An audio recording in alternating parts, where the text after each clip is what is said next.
beberapa individu yang sudah kita koleksi spermanya, itu belum ada yang kualitas spermanya itu memenuhi kualitas untuk program IVF. Kira-kira apa nih yang bisa kita lakukan untuk mencegah kepunahan ini?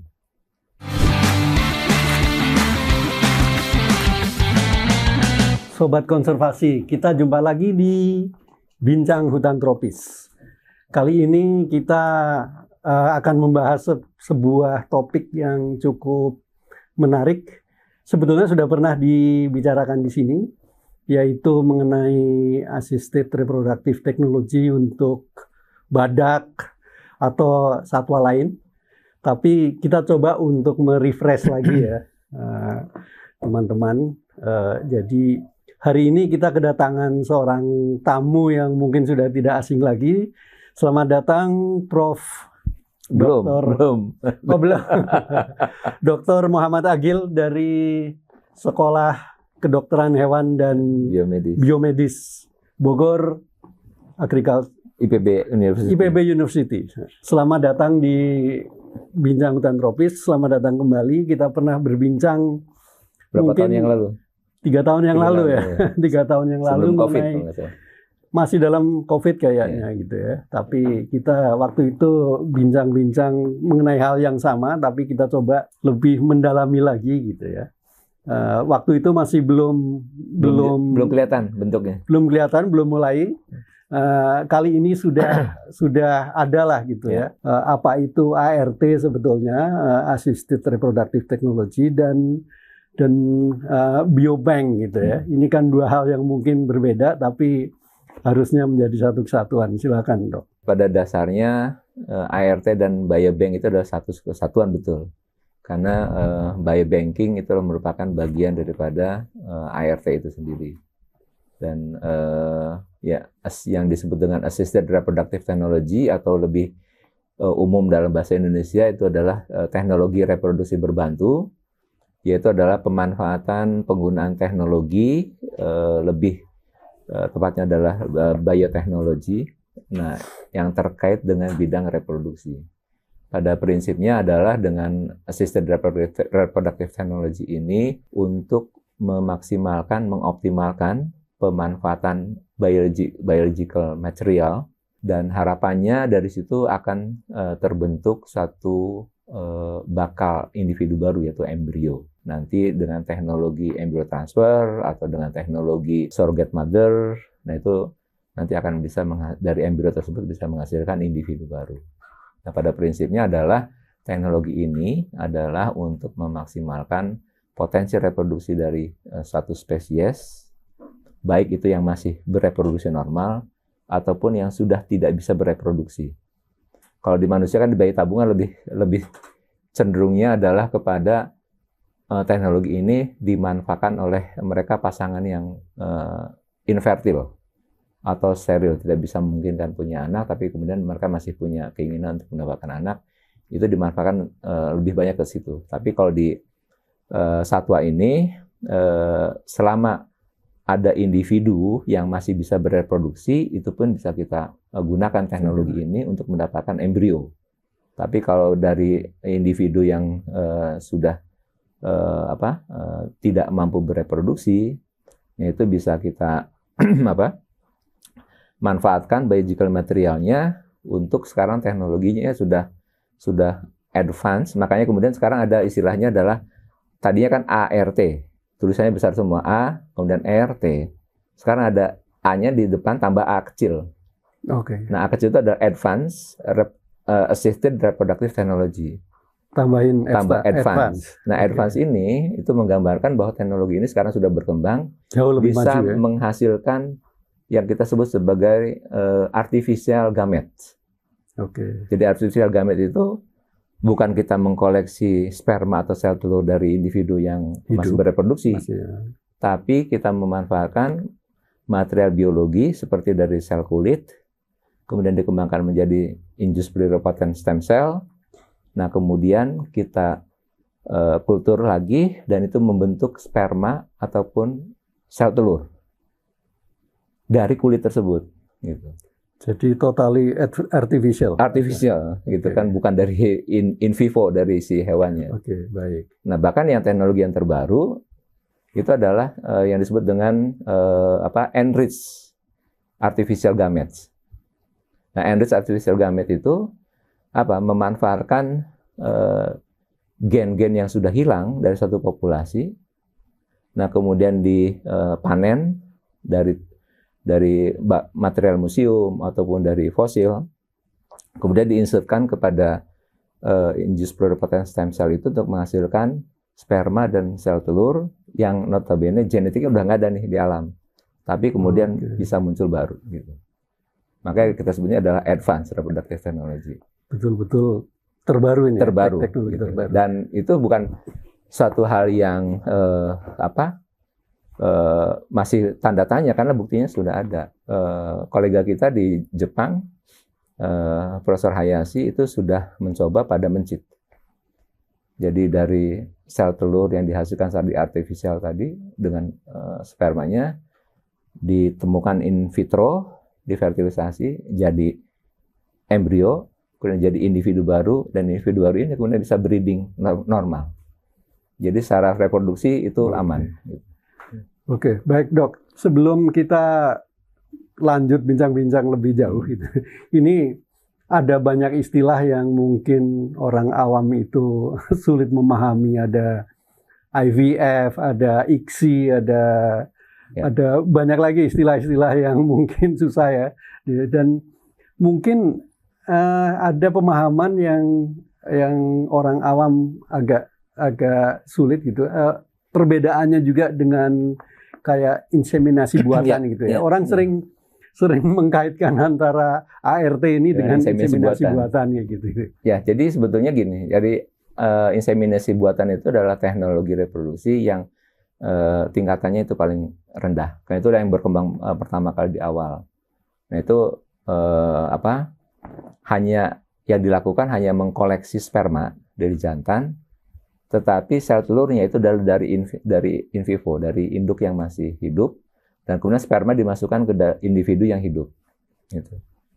Sehingga disebutnya adalah inseminasi buatan. Hanya inseminate, sperma dimasukkan. Nah, dalam yang kita sebut dengan ART itu lebih mengarah kepada aplikasi teknologi yang pemanfaatan gamet ini sudah dilakukan harvest. Jadi baik itu spermanya maupun sel telurnya kemudian dilakukan in vitro fertilisasi. Yang tadi disebutkan oleh Pak Samedi, IVF ICSI, misalnya IVF lah, yang pertama kali berkembang kan IVF, in vitro fertilisasi. Nah, kalau IVF untuk fertilisasinya itu masih membutuhkan sperma yang cukup banyak. Nah, seperti contoh misalnya pada kasus badak nih, untuk IVF nggak mungkin, karena masih membutuhkan sperma untuk membuahi sel telur itu bukan jumlahnya 1-2 gitu, tapi masih ribuan.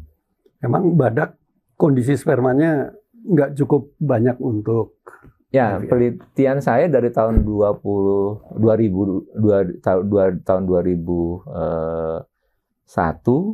sampai sekarang itu beberapa individu yang sudah kita koleksi spermanya itu belum ada yang kualitas spermanya itu memenuhi kualitas untuk program IVF. Karena berapa sebetulnya jumlah minimum sperma untuk bisa dilakukan IVF itu? Ya, kalau di IVF itu bisa 1.000, kemudian minimal itu adalah 100 sperma 100, dalam satu cawan itu. Tapi kalau dengan ICSI itu hanya satu. Cukup satu. Cukup satu saja. Dipilih yang paling bagus. Dipilih yang paling bagus, yang paling motilitasnya paling kencang, itu yang kita ambil. Gitu. Nah, sementara dengan teknologi yang lain ada juga yang disebut dengan inner mass cell. Jadi itu fertilisasinya bukan lagi menggunakan sperma, tapi adalah memasukkan satu sel embryonal cell, embryonic cell, kemudian dimasukkan ke dalam sel telur. Gitu. Jadi itu udah jadi, gitu. Tinggal nunggu berkembangnya aja dia menjadi embrio. Intinya secara teori sebetulnya ya, kalau suatu spesies sudah punah itu, sebenarnya bisa dibangkitkan lagi dengan teknologi ini ya? Ya, itu yang di Amerika sekarang ramai kan, yang disebut dengan de-extinction.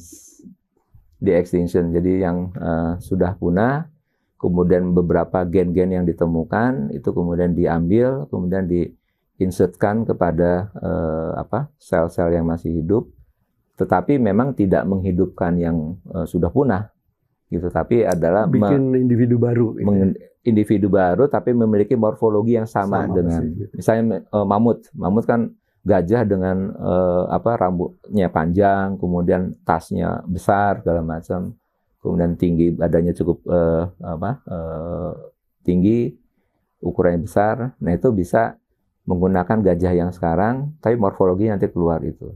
Gitu. Tapi dalam sistem pencernaan, kemudian fisiologinya ya masih sama seperti gajah sekarang. Menurut Dok Agil itu gimana sih membangkitkan lagi yang mungkin sudah lama punah gitu menjadi satu, atau kita membentuk satu populasi baru gitu? Ya. Kalau saya berpikiran kalau membangkitkan yang punah itu suatu hal yang malah akan dari sisi ekologi ya, itu kan menjadi masalah. Ya. Karena ekosistemnya dan ekologi yang sekarang itu udah nggak mungkin sama sekali berbeda. Jadi tapi kalau misalnya kita mengambil contoh pada badak di Indonesia lah, badak Jawa contoh, badak Jawa dari hasil analisis genetik ditemukan di populasi itu hanya ada 2 haplotype genetik. Dari turunan ibu, ancestor ibunya itu hanya tinggal ada 2. Tapi dari material yang ada di Museum Zoologi di Bogor, itu ternyata ada badak Jawa dengan haplotype yang ketiga, yang 3. Tolong jelasin haplotype itu. Jadi haplotype itu adalah gen yang diturunkan dari jalur induk, jalur ibu. Gitu. Jadi dari ancestornya dulu, ini kelompok 1, kelompok 2, kelompok 3, gitu kan. Nah di ujung kolon itu sudah tidak ada nih yang kelompok dari haplotype yang 3.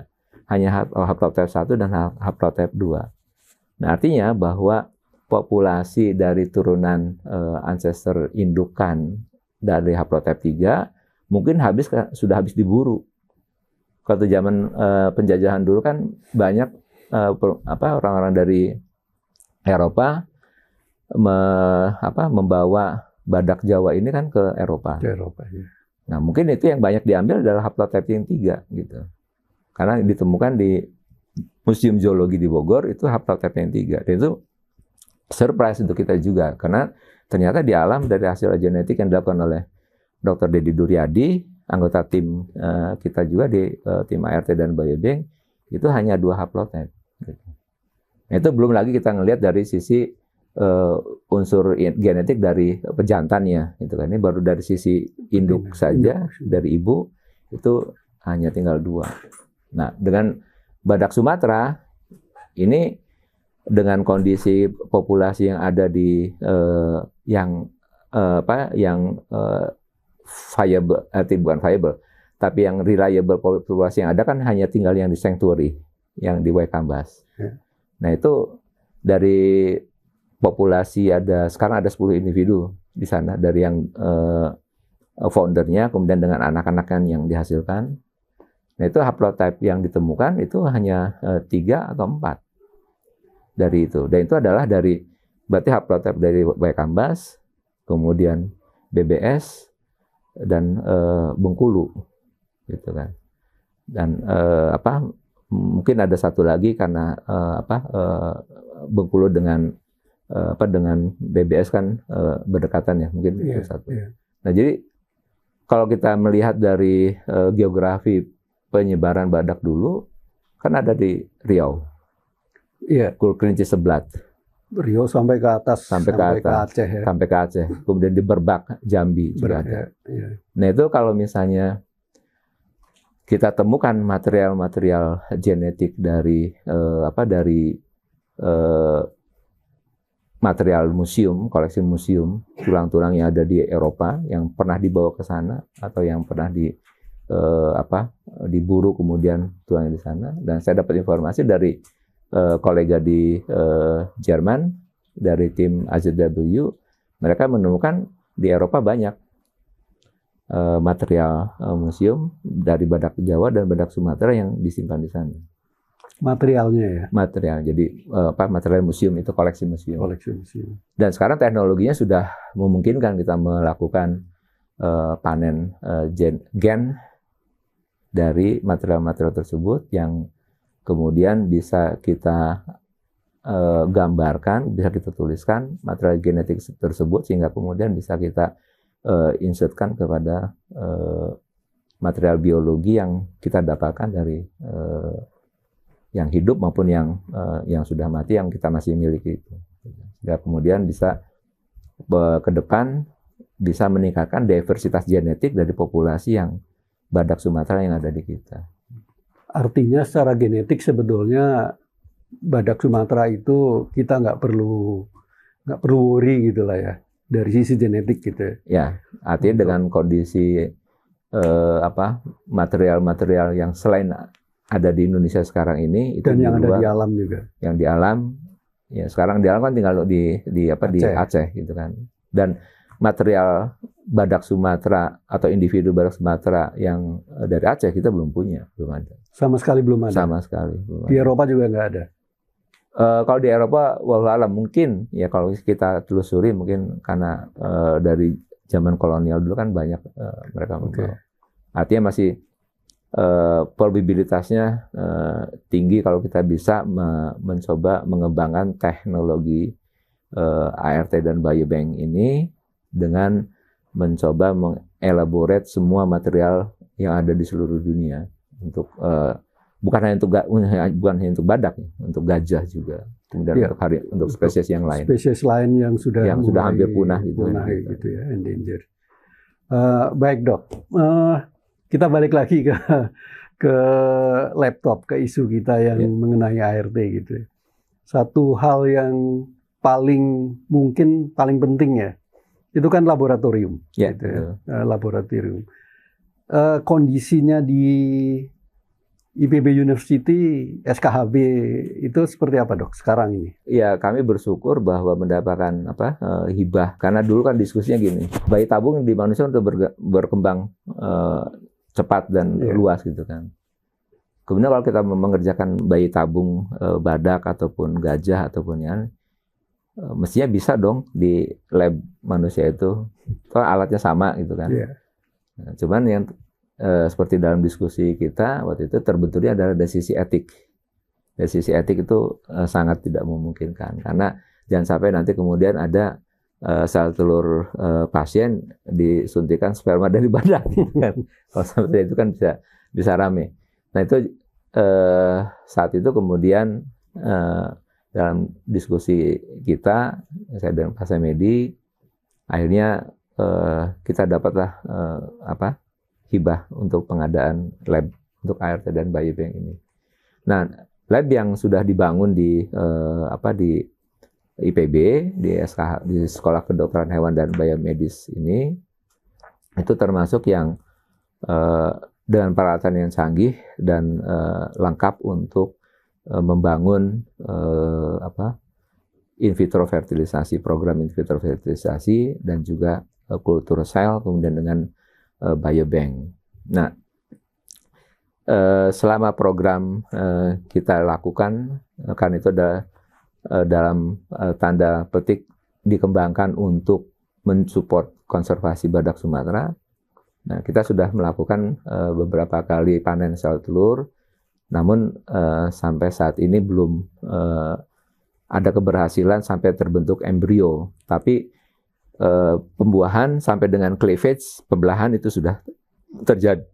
Dan teman-teman dari Eropa juga surprise karena ini baru kita melakukan tapi sudah bisa sampai kepada pembuahan dan cleavage. Artinya bahwa alat-alat ini adalah alat-alat yang memang kita yakini bisa kita kembangkan untuk mensupport program ART dan biobank. Mungkin hanya tinggal waktu saja. Karena teman-teman di Northern White Rhino, African Northern White Rhino itu 2015 baru berhasil mendapatkan embrio pertama 2019. Artinya butuh waktu untuk mendapatkan ketepatan chemical compound yang digunakan untuk medium, kemudian proses di dalam pembuahannya dan inkubasi dan segala macam. Nah, mungkin kita tinggal menunggu waktu dan mudah-mudahan dan pemerintah melalui KLHK di KSDAE mensupport program ini sehingga kita diberikan kesempatan untuk secara rutin kita bisa melakukan panen sel telur dan sperma di SRS baik di Waikambas maupun di Kelian, dan mudah-mudahan ini bisa terus berjalan. At least sekarang, dulu saya bekerja untuk koleksi sperma dan pembukuan sperma badak dari tahun 2001 sampai 2023 kemarin, itu belum pernah mendapatkan hasil sperma beku yang memiliki kualitas, baik itu konsentrasinya maupun motilitas setelah dicairkan kembali, itu yang viable untuk program in vitro fertilisasi. Nah, dengan teknik ataupun program yang kita lakukan sekarang, kita sudah minimal, ya kita sudah punya ada 100 semen beku stok yang kita peroleh, dan mudah-mudahan itu bisa terus bertambah. Dan ini kan target kita bukan hanya untuk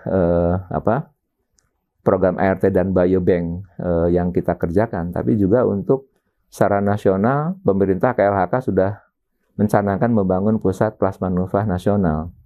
Jadi harusnya biobanking ini harus terus dikembangkan karena harapannya juga bisa mensuplai pusat tersebut untuk storage. 100 semen beku itu dari berapa jantan? Dari 3. 3 jantan. 3 jantan. Hanya 3 jantan. Kita punya cuma 3 jantan, yaitu juga kakak beradik dan anak.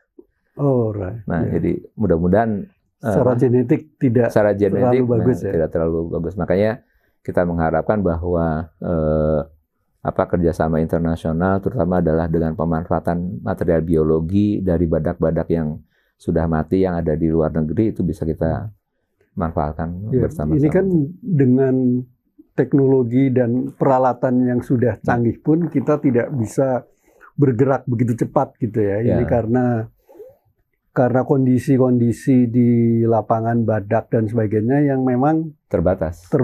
Dari sisi reproduksi itu baik jantan maupun betina itu tidak menjanjikan gitu. Jadi apa hal-hal yang bisa untuk mengatasi ketimpangan sumber genetik itu tadi, Dok?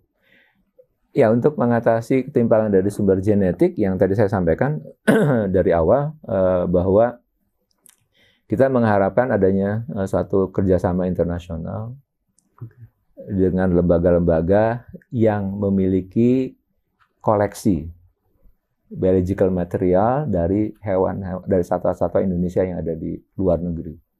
Kan di Indonesia ini kan biobanking ini lemah sekali. Kan baru kita memulai biobanking di Indonesia sejak kita diskusi terkait dengan badak Sumatera gitu kan. Yang kita punya biobanking di Indonesia adalah untuk hewan ternak, yaitu sperma beku dari sapi. Tapi untuk satwa liar itu baru kita mulai mungkin tahun 90-an adalah dengan harimau Sumatera di Taman Safari. Itu pertama kali untuk biobanking, tapi itu pun hanya sperma beku. Kemudian tambah dengan mulai tahun 2020-an itulah kita memulai dengan anoa, kemudian dengan banteng. Gitu. Nah, sekarang kita mencoba untuk melakukan pada satwa yang memang sudah kondisi populasinya terancam punah, gitu, seperti badak Sumatera. Tapi alhamdulillah kita belum terlambat di Indonesia karena kita masih punya individu-individu yang masih ada dipelihara dengan baik di Sumatera National Sanctuary, baik itu di Waikambas maupun ada di Kalimantan di Kelian. Jangan sampai terulang tragedi di Malaysia. Pada saat mereka memulai teknik ini, mereka hanya tinggal punya 2 badak, dan belum selesai teknologi ini dikembangkan, badaknya sudah habis.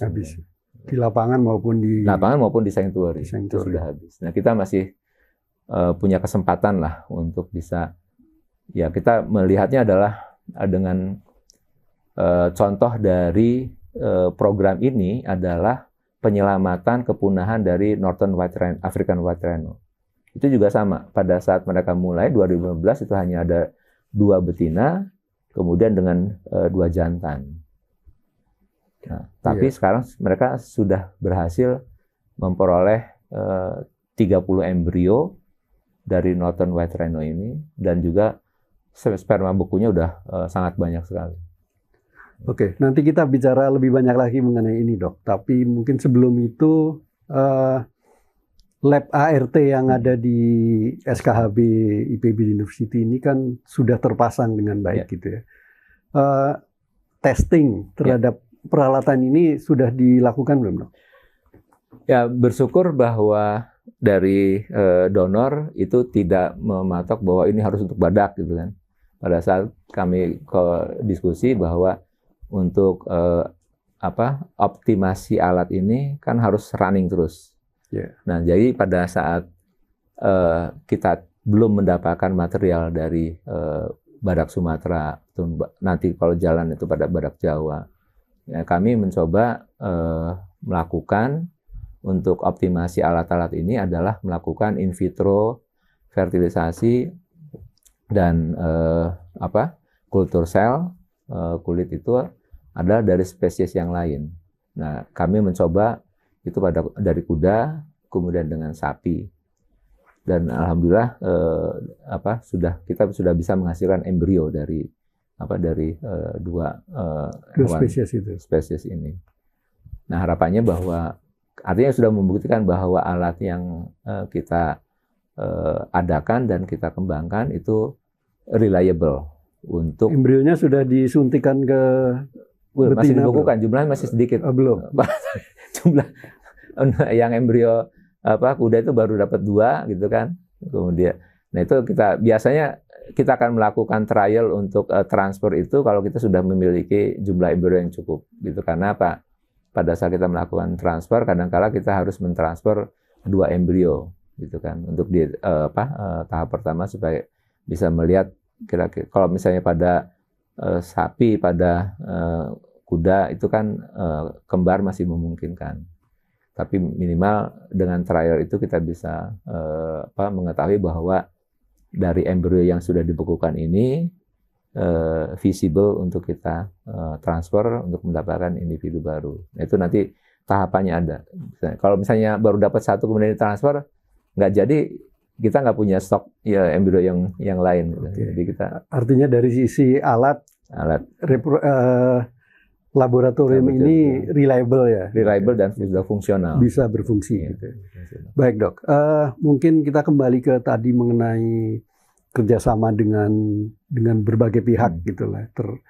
Selain untuk networking mengenai material-material genetik itu tadi gitu ya. Itu kan satu hal yang sangat penting itu adalah sumber daya manusianya juga gitu kan.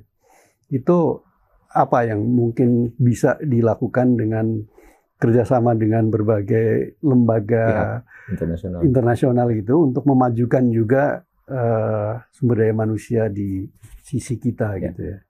Baik, jadi di dalam arrangement kerjasama ini adalah satu, kita bekerja bersama di lapangan, gitu kan, karena dari teknik untuk koleksi di lapangan itu terus terang di Indonesia kita belum punya alatnya, karena alatnya itu hampir sebagian besar itu adalah customized, emang dibuat sendiri untuk masing-masing spesies yang berbeda, dan di Indonesia belum ada lembaga yang mampu memproduksi alat itu. Yaitu kebetulan kita bekerja sama dengan Leibniz Institute for Zoo and Wildlife Research di Jerman. Nah, tim mereka ini karena mereka bekerja pada multispesies dan bukan hanya di Jerman tapi seluruh dunia, sehingga mereka punya kapasitas mengembangkan alat-alat yang spesifik untuk spesies tertentu. Nah, itulah yang kemudian mereka membawa alat-alat tersebut untuk kita bisa melakukan di Indonesia terhadap satwa yang ada di kita.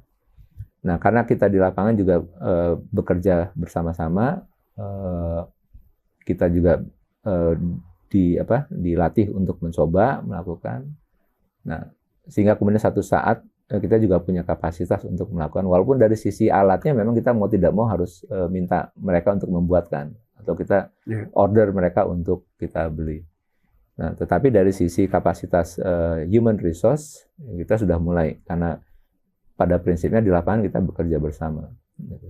Nah, kemudian yang kedua adalah kesepakatan bahwa akan dibangun semacam sister lab.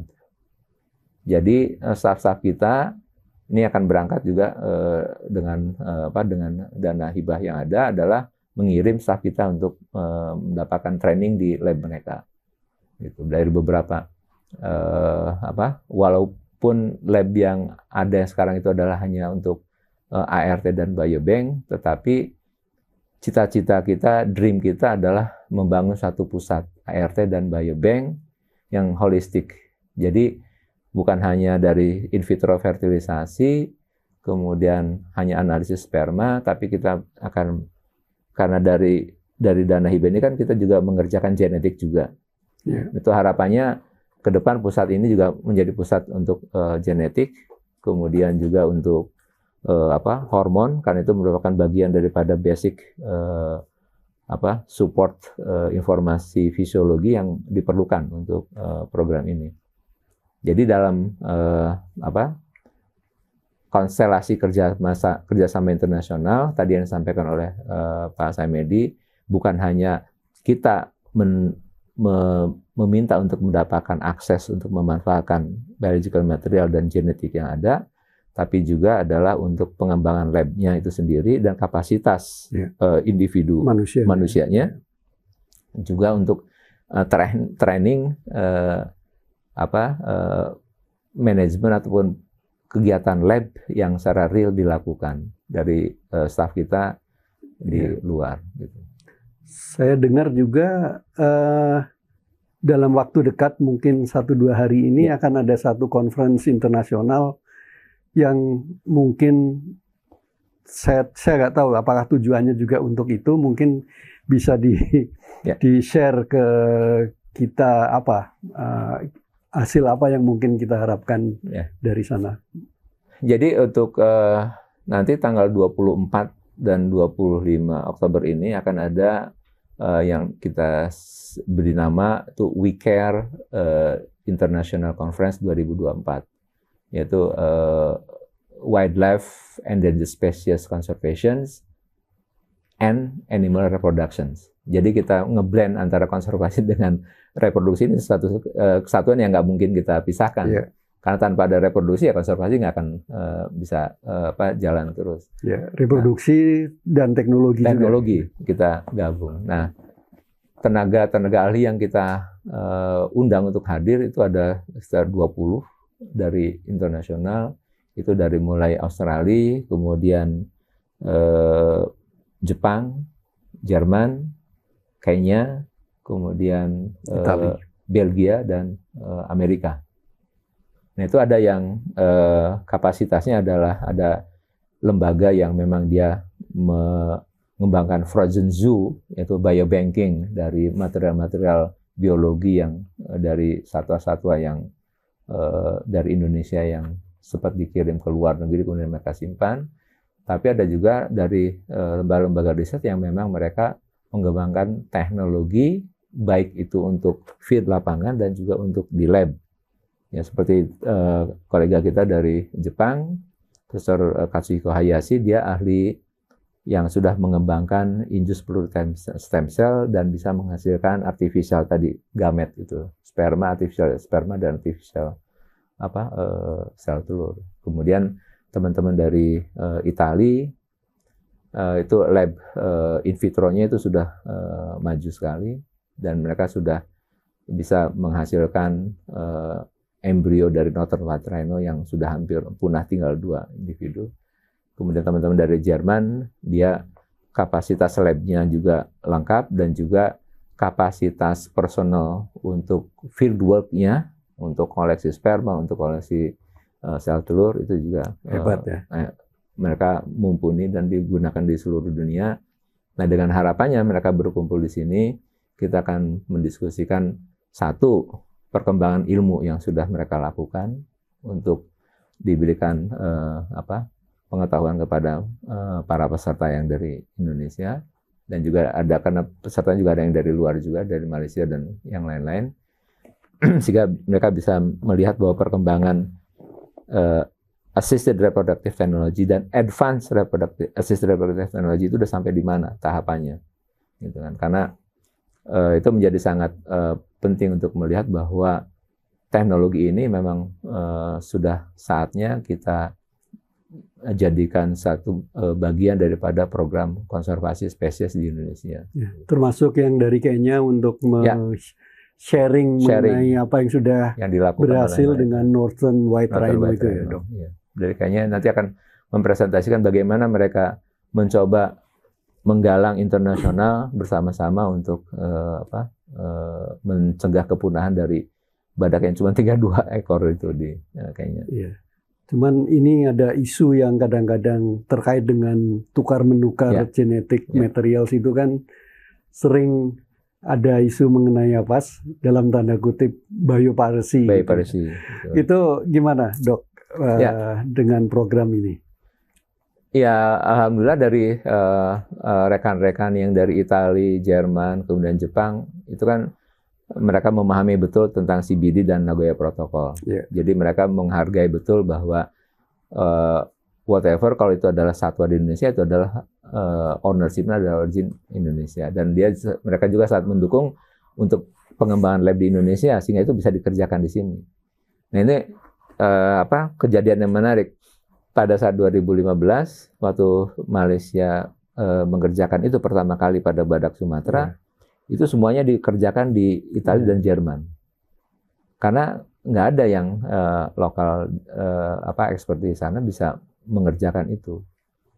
Nah, di Indonesia kita nggak mau seperti itu, makanya bersyukur kita bisa mengembangkan lab ini sehingga kemudian pada saat kita mulai bekerja, ya semuanya dikerjakan di sini. Ya, dan kebetulan labnya sudah tersedia. Ya? Dan labnya sudah tersedia. Dan begitu juga dengan material biologi yang ada di luar, kami mengharapkan bahwa itu bisa kita mendapatkan akses untuk mendapatkan material itu dan kita kerjakan di sini.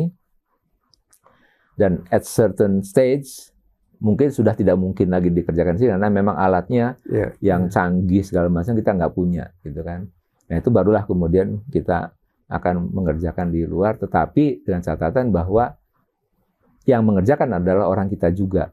Gitu. Itu negosiasi kita di dalam kancah internasional untuk karena di kita memang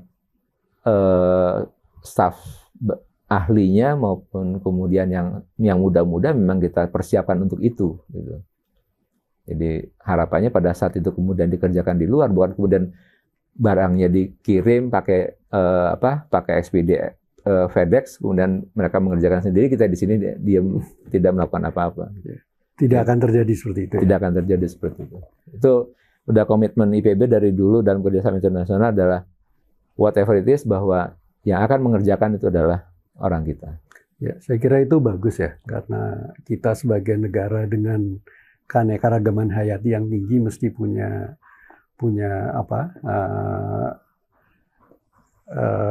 harus ada dignity dari apa, dan itu semua mesti ada di kita, dan kebanggaan itu harus ada di kita.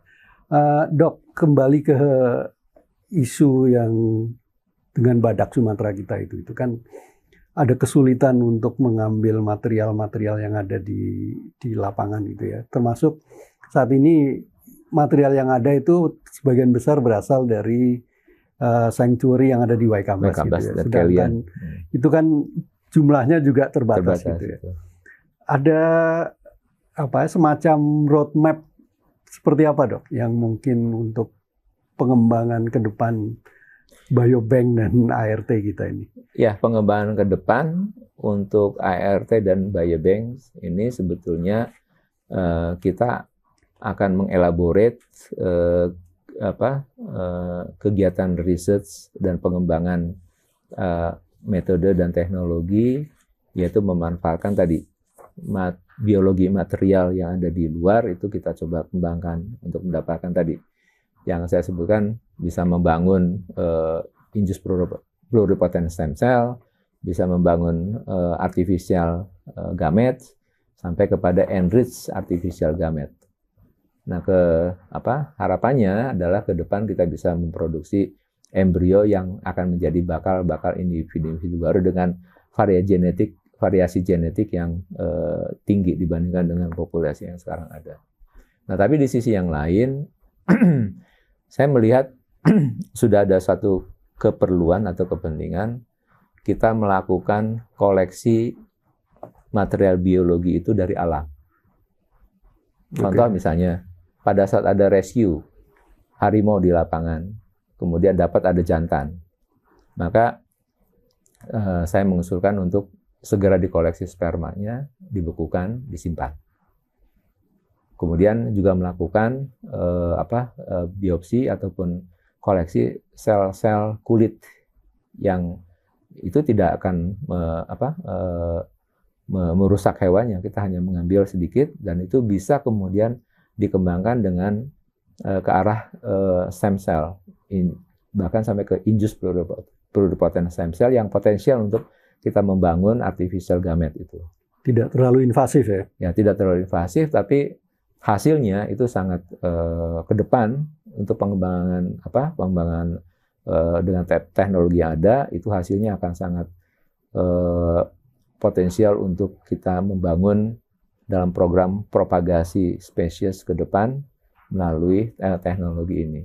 Kalau untuk badaknya sendiri gimana, Dok? Nah, kalau untuk badak yang akan kita lakukan secara rutin adalah setiap periodik kita ke lapangan, ke sanctuary untuk badak-badak yang di sanctuary untuk koleksi sperma dan sel telur. Kita lakukan berulang sehingga kita bisa sampai mendapatkan koleksi embrio yang banyak, kemudian bisa menghasilkan stem cell yang banyak dan bahkan sampai kepada artificial yang gamet yang bisa kita kembangkan secara in vitro. Dan sumber utamanya hanya dari sumber utama karena ada di Waikambas dan Kelian, gitu ya, dan Kelian untuk yang badak Sumatera yang dari Kalimantan. Tetapi kalau untuk sperma kalau badak agak susah karena di alam juga susah untuk mendapatkan itu. Tapi untuk spesies yang lain, contoh misalnya pada banteng, ini kan masih abundant, jumlahnya di alam masih cukup banyak. Kita melihat program yang dilakukan oleh beberapa negara di Afrika. Nah, mereka sudah mulai sekarang itu memiliki koleksi biobanking, itu bukan hanya satwa yang ada di ex situ, tetapi satwa-satwa yang dari alam, mereka secara periodik melakukan. Jadi istilahnya sekarang bukan memburu untuk membunuh, tapi memburu untuk mengambil material biologi yang potensial untuk dikembangkan ke depan. Yaitu sekarang untuk gajah, kemudian badak, kemudian beberapa spesies yang lain, itu mereka mengkoleksi sperma dari jantan-jantan yang ada di alam, itu kemudian disimpan di biobanking. Nah, untuk badak ini ya, tadi disampaikan kan untuk Sumatera bagian utara, terutama Aceh lah gitu ya. Itu kan haplotype-nya nggak ada di mana-mana, gitu ya. Nggak ada di mana-mana itu. Dan kita sekarang sedang merencanakan untuk membuat sebuah sanctuary di Aceh gitu ya. Menurut Dok Agil gimana nanti kedepannya itu semestinya itu akan seperti apa? Jadi ide membangun sanctuary di lokasi yang berbeda itu adalah satu keniscayaan, itu wajib harus. Karena kalau kemudian sanctuary hanya di satu tempat, istilahnya adalah one bucket, kalau terjadi bencana atau kemudian wabah, semua populasi mati habis semua, kita nggak akan ada. Tapi kalau kita memiliki sanctuary ada di Aceh, kemudian ada di Waikambas, kemudian ada di Kalimantan. Nah, sepanjang itu kemudian memungkinkan kita bisa melakukan transfer biologi material dan kita bisa kembangkan di lab dengan keragaman genetik yang kita peroleh dari lokasi yang berbeda, itu masih memungkinkan kita lakukan. Tetapi Juga saya sangat mengharapkan bahwa karena satwa ini kan satwa yang masih produktif ya, reproduksinya masih aktif. Nah itu jangan sampai kemudian reproduksi natural breeding itu berhenti karena tidak ada pasangan yang suitable lagi. Nah jadi kalau saya mengusulkan, walaupun bagaimana wajib atau harus kita melakukan penukaran badak ini. Kenapa? Karena mereka yang di utara ke selatan. Ya dari utara ke selatan, gitu ya? Di swap itu. Kenapa? Karena mereka secara fisiologi reproduksinya mereka harus terus bersiklus. Kalau kemudian dia stagnan dan tidak sampai terjadi dalam jangka waktu yang lama tidak bunting, nah itu akan timbul masalah baru. Masalah reproduksi. Terutama betina ya. Ya, terutama betinanya akan terbentuk layoma-layoma, tumor di saluran reproduksinya, kemudian ada kista dan segala macam. Nah, kombinasi antara natural breeding dengan teknologi ini suatu keniscayaan yang tidak bisa kita harus dilakukan dua-duanya paralel. Karena sebetulnya contoh misalnya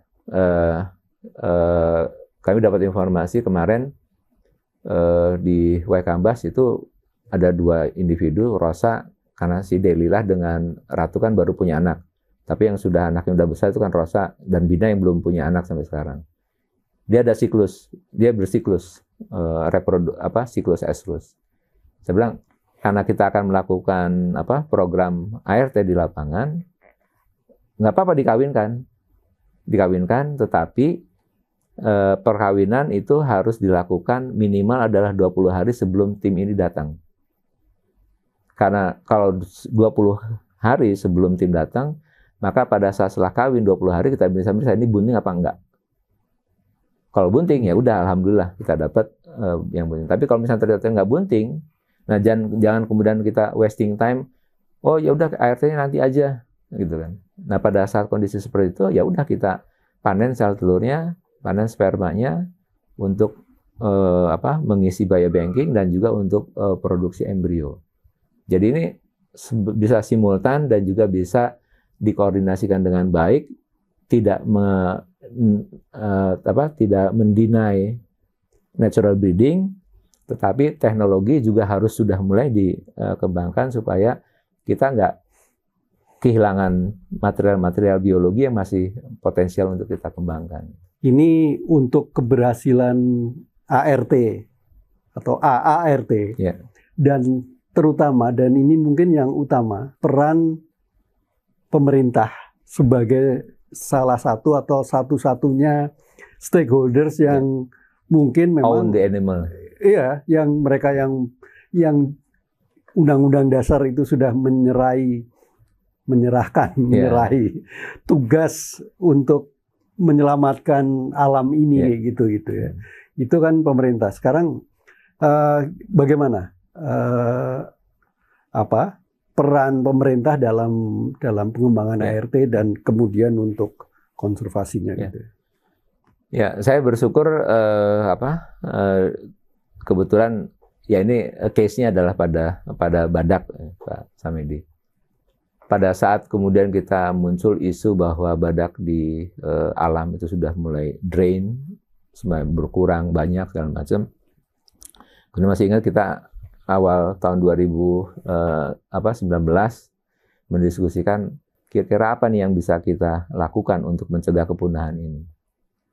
Nah, maka kemudian pemerintah waktu itu dengan support beberapa stakeholder memutuskan untuk mencoba menyusun satu dokumen tentang aksi yang cepat emergency untuk bisa mencegah kepunahan dari spesies ini.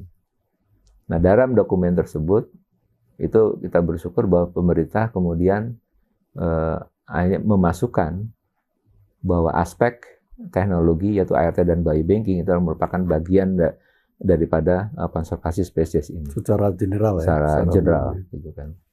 Dan kemudian diperkuat dengan surat edaran tahun 2023-nya. Dan yang perjuangan teman-teman di KKSG dengan KSDAE itu saya apresiasi karena ternyata sekarang teknologi ini ART dan biobank itu sudah masuk di dalam IPSAP. Oke. Di dalam dokumen IPSAP itu jelas sekali statement bahwa ART dan biobank itu merupakan bagian daripada yang tidak terpisahkan untuk program konservasi spesies untuk mencegah punah ini segala macam. Artinya effort dari pemerintah untuk pengembangan ini untuk mensupport aplikasi teknologi untuk konservasi ini satu hal yang sangat baik dan konsisten terus dilakukan. Dari sisi budget gimana? Sebelum ke budget, tapi dari program pemerintah kemudian kan dilanjutkan dengan kemarin Bu Menteri Siti Nurbaya mencanangkan pembangunan plasma nutfah nasional di Mentawir. Di IKN. Di Mentawir. Itu kan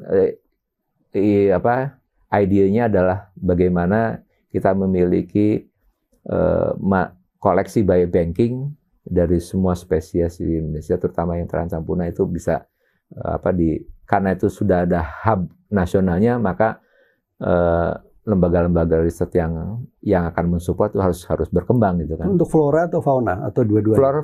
Flora fauna. Kalau faunanya kan di seed banknya. Kalau yang untuk biobank itu adalah untuk yang faunanya. Nah, terkait dengan budget dari pemerintah, saya dengar dari kawan-kawan di KKSG, dan mereka sudah mencanangkan pendanaan untuk mensupport program ini, ART dan biobank. Cuman detailnya seperti apa kita belum mendapatkan informasi, tapi mereka sudah membudgetkan itu ada di situ. Nah, hanya memang aplikasi daripada ART dan biobank, apalagi kalau nanti kita sudah mengarah kepada advanced assisted reproductive technology, itu high cost. Itu high cost. Makanya ya mau tidak mau kita harus mencoba untuk menggali donasi atau donor-donor yang memang concern terhadap pengembangan ini. Kayak itu tidak bisa kita hitung ada sekian triliun, kemudian nanti embrionya dapat berapa? Itu nggak bisa juga. Karena atau kemudian mana stem cell-nya, berapa yang akan dihasilkan? Karena ini proses yang bukan hanya tergantung kepada hewannya, tetapi juga kepada pengembangan metodenya, pengembangan teknologinya, kemudian pengembangan laboratoriumnya sampai sejauh mana itu bisa. Dengan keterbatasan pemerintah dalam hal budget ini kan, itu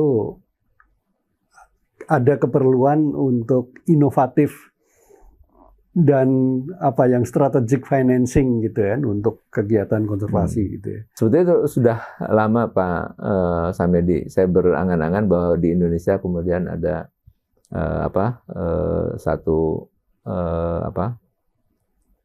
satu lembaga yang kemudian mencoba mengkoleksi dana-dana yang dari CSR, dari perusahaan atau dari publik gitu kan, dan itu kemudian dimanfaatkan untuk program yang memang nyata dan itu berjalan. Nah sementara ini kan kita belum lembaga itu kan belum terbentuk dengan baik, walaupun di KLHK sudah ada yang BPDLH ya, gitu kan, tapi kan Kementerian Keuangan ya Kementerian Keuangan itu kan terbatas juga gitu kan, tapi makanya mungkin karena concern internasional juga ini sangat tinggi, dan bahkan sekarang di IUCN kan sudah ada satu grup yang memang menangani tentang khusus untuk bukan untuk ini ya di ART dan biobanking ya, biobanking. Jadi memang sudah ada di situ ya, secara internasional memang sudah awareness atau kepemahaman bahwa ini menjadi satu bagian yang penting dari konservasi itu sudah muncul, sehingga ya saya mengharapkan mungkin kita bisa mencoba membangun konsorsium internasional untuk pengembangan ART dan biobank untuk spesies di Indonesia yang terancam punah. Karena seperti misalnya yang Northern White Rhino itu kan konsorsium internasional juga. Yang di Kenya itu bahkan Jerman itu dana dari pemerintahnya, kemudian Ceko juga dana dari pemerintahnya, kemudian lembaga-lembaga riset beberapa dari negara juga terlibat di situ. Harapan untuk ini kabinet baru nih. Ini kan yang tadinya KLHK jadi 1, sekarang udah jadi 2, itu kan dan dua-duanya ini harusnya mereka punya roles yang sangat kuat di dalam konservasi juga gitu ya. Itu menurut Dok Agil gimana? Ya, saya berharap bahwa dokumen yang sudah terbentuk ini kemudian dielaborate menjadi satu program kepemerintahan yang baru. Karena ini kan platformnya sudah ada nih, Pak Samedi. Misalnya dengan dibangunnya pusat plasma nutfah nasional, itu siapa yang mau ngisi, gitu kan? Artinya bahwa program pemerintah yang baru ke depan ini harus melihat bahwa ini merupakan satu cikal bakal dan ini harus terus dikembangkan, harus diisi. Ya kalau enggak drain udah akan selesai, nanti itu akan menjadi bangunan kosong aja gitu kan. Padahal harapannya di situ kita bisa memiliki material-material biologi dan genetik dari seluruh koleksi biodiversitas seluruh Indonesia. In case kalau kemudian ya wallahualam bisa ya, contoh misalnya kayak kemarin Malaysia tiba-tiba badak Sumatera habis gitu kan, di alam udah nggak ada. Nah kalau kita nggak punya biobanking kita nggak bisa ngapa-ngapain gitu. Kita nggak akan bisa bergerak untuk mengerjakan teknologi sudah maju, kita bisa mengerjakan segala macam. Bahkan teknologi sekarang pada saat kemudian nanti bertanya, nanti embrionya kalau misalnya kemudian ini udah individu udah habis semua, terus mau dikembangkan di mana embryo ini? Nah sekarang sudah ada yang disebut dengan artificial uterus. Itu publikasi yang terbaru. Itu mengembangkan rahim dari plastik bag dan jadi anak, sudah berhasil. Oh itu lebih advance lagi. Itu lebih advance lagi itu. Tapi itu dilakukan pada domba, gitu. Dan itu sudah berhasil. Ya.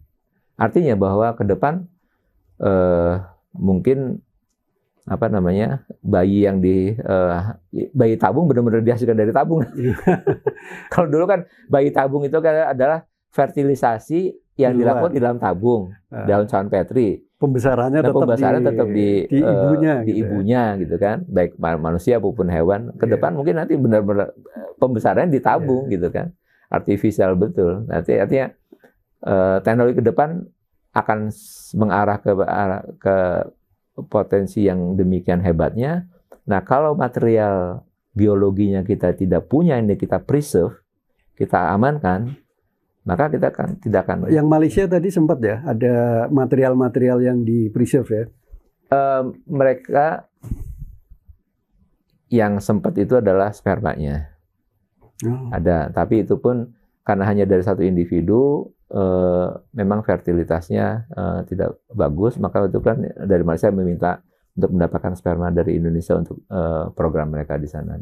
Tapi satu itu. Kemudian yang kedua, material koleksi biobanking yang mereka bangun itu adalah dari biopsi kulit. Nah itu mereka sekarang sudah menghasilkan sel line dari badak Sumatera yang nanti bisa menjadi induced pluripotent stem cell dan bisa menjadi artificial gamete ke depannya. Tapi itu mereka sudah melakukan program yang dilakukan tahun 2015 sampai dengan 2017 kemarin. Oke, Dok, terakhir. Ini kembali ke tadi bahwa kondisi Malaysia sekarang udah nggak ada. Kita itu mungkin seperti Malaysia 20-30 tahun yang lalu. Ya. Agar kita nggak seperti Malaysia, itu ya kita salah satunya sudah membangun sanctuary, ART, biobank gitu ya. Tapi rencana jangka panjangnya itu mesti seperti apa gitu? Ya, harapannya sehebat apapun daripada ART dan biobanking ini, ujung-ujungnya akan menghasilkan individu baru. Yeah. Artinya individu baru ini harus punya lahan atau tempat untuk mereka bisa berkembang lebih lanjut. Nah, artinya tugas proteksi terhadap habitat-habitat dari satwa-satwa yang memang pernah ada atau sekarang masih ada, itu harus bisa dijaga. Sehingga kemudian pada saatnya nanti kita bisa memproduksi, menghasilkan individu baru, itu kita bisa melakukan reintroduksi gitu ya, ke alam habitatnya masing-masing. Nah, tapi juga jangan lupa bahwa populasi spesies yang ada di alam ini, kalau kita kemudian tidak memulai untuk memanfaatkan teknologi ini, maka pada satu saat kemudian kalau itu bencana ataupun apa kemudian hilang, swap dari alam, maka kita nggak punya lagi material yang bisa kita kembangkan dengan teknologi ke depan. Jadi satu tadi pengamanan ataupun mempertahankan habitat-habitat satwa di alam, arti proteksi itu menjadi sangat penting. Dan yang kedua, bahwa kita harus menyelamatkan dan mempreserve material biologi dari satwa-satwa yang masih ada di alam. Itu kita harus sudah berani sekarang melakukan, karena dengan teknologi anestesi yang terbaru dan segala macam, itu teman-teman di Afrika mereka sudah di India mereka sudah melakukan biobanking, itu merupakan program utama mereka untuk konservasi. Nah, itu kita harus berani untuk melakukan itu. Dan populasi yang masih kita anggap baik sekarang ini kan Aceh gitu ya. Ya. Artinya kita mesti mata kita betul-betul tertuju ya, dan mungkin sumber daya kita ke Aceh gitu ya. Ya. Benar kan, Dok? Betul. Tetapi jangan kemudian kita euforia bahwa badak di sana masih ada, kemudian kita ya udah biarkan aja di alam, tanpa kita melakukan upaya untuk menyelamatkan material-material biologi yang ada di hewan yang masih ada di alam ini, bisa kita preserve, kita simpan atau kita kembangkan menjadi bisa mendapatkan embrio ataupun yang lain-lainnya, sehingga untuk mengambil satu atau dua individu dari alam yang masih bagus itu, karena itu kan menjadi founder baru, menjadi founder baru dan founder genetik baru di populasi yang sekarang masih ada di ex itu, di sanctuary. Belajar dari Malaysia 20-30 tahun yang lalu, mereka masih punya cukup banyak populasi pada saat itu gitu. Dan kita tahu mereka punya kapasitas untuk proteksi yang cukup baik di in situ gitu. Tapi mereka habis juga gitu. Ya. Apakah sekarang populasi di Aceh yang relatif ya masih cukup baik itu juga perlu diambil dulu ke sanctuary, kemudian dikembangbiakan, kita balikin lagi setelah kondisi betul-betul. Ya, yang seperti tadi saya sampaikan Pak Samedi, bahwa kondisi yang baik di alam ini tidak kemudian kita menyerahkan kepada alam untuk menjaganya, terutama untuk preservasi. Maka kalau saya boleh usul adalah dari populasi yang ada ini, mari kita rescue satu atau dua.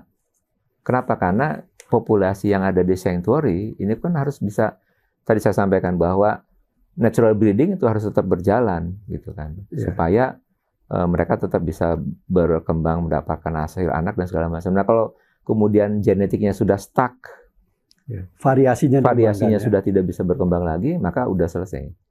Nggak mungkin lagi kita muter-muter nih masa kita mau genetik mau dirubah-rubah, kan nggak jelas, nggak mungkin. Tapi dengan adanya individu baru, gen flow baru masuk situ, maka ada gairah baru kita melakukan, dan crossing antara anakan yang dihasilkan oleh ini dan ini itu bisa kita kembangkan menjadi populasi baru gitu ke depannya. Di samping itu kita juga punya potensi untuk melakukan aplikasi ART dan biobank dari individu-individu yang ada ini. Sehingga untuk bisa memperkaya koleksi embrio yang kita dapat, kemudian stem cell yang kita dapat, kemudian artificial gamete yang kita produksi, sehingga kemudian nanti ke depannya ya bisa potensi untuk mengembangkan populasi spesies yang sudah jumlahnya di alam itu mencemaskan, itu bisa kembali dengan baik.